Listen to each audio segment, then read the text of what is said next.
Bonjour et merci de suivre ONU News.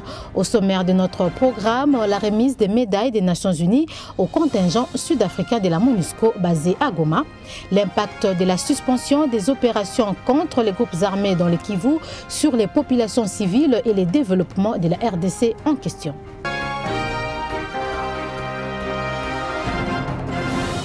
Goma, 13 avril 2012. Des casques bleus réunis pour une parade militaire. Nous sommes là à la base Munigi à Goma, base officiellement ouverte en novembre 2009 et qui abrite le contingent sud-africain de la MONUSCO.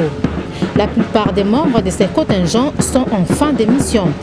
Comme il est de coutume en pareilles circonstances, les Nations Unies leur décernent une médaille pour service rendu pour la cause de la paix. La cérémonie est présidée par le commandant de la brigade Nord Kivu, le général Harinder Singh. The UN Security Council has mandated MONUSCO with the aim of restoring peace and stability in the Democratic Republic of Congo.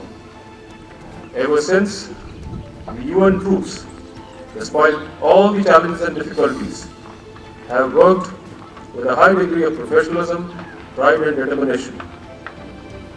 You will understand that we are all here to work together and collectively fulfill the MONUSCO's mandate in protection of civilians and restoring lasting peace and stability in DRC.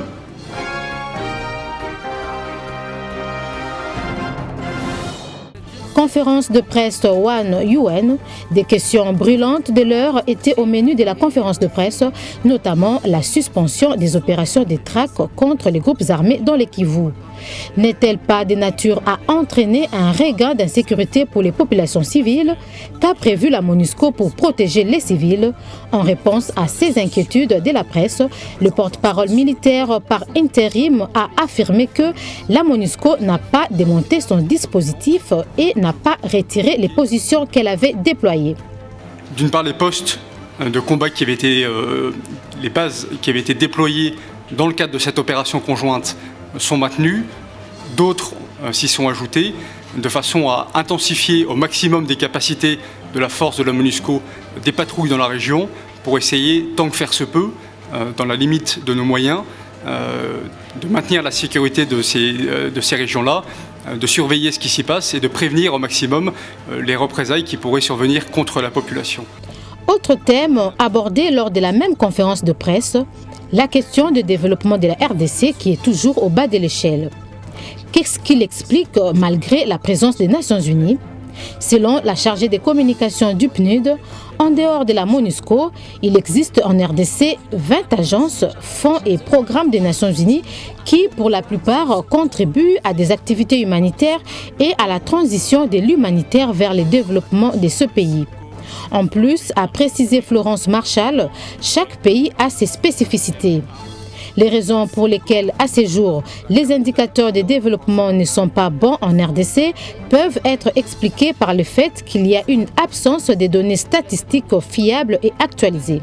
On part avec des indicateurs de base qui sont très bas parce que vous le savez, et vous le savez mieux que moi, le pays a connu lors de la dernière décennie une forte instabilité, des crises, des guerres et toutes ces guerres ont vraiment stoppé le développement du pays et maintenant il faut recommencer, il faut reconstruire. Donc les indicateurs à la base sont très bas et évidemment les progrès, il y en a, sont beaucoup plus longs et aussi beaucoup moins visibles. Concernant les objectifs du millénaire pour le développement, a renchéri l'oratrice, il y a peu de chances qu'ils soient atteints d'ici à 2015 en RDC.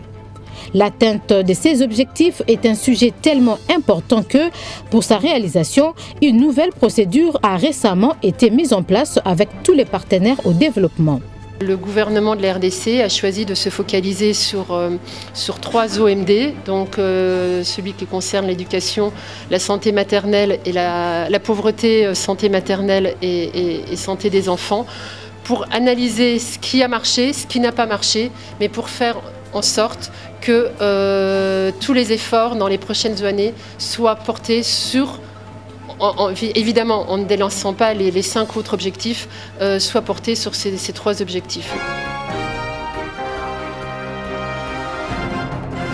Et la chargée des communications du PNUD d'ajouter que, concernant les objectifs du millénaire pour le développement, des progrès sont quand même observés dans les domaines de l'accès à l'éducation pour les jeunes enfants, l'amélioration de la santé des enfants avec la couverture vaccinale et l'amélioration de la santé maternelle. Voilà qui achève notre édition. Merci de l'avoir suivi.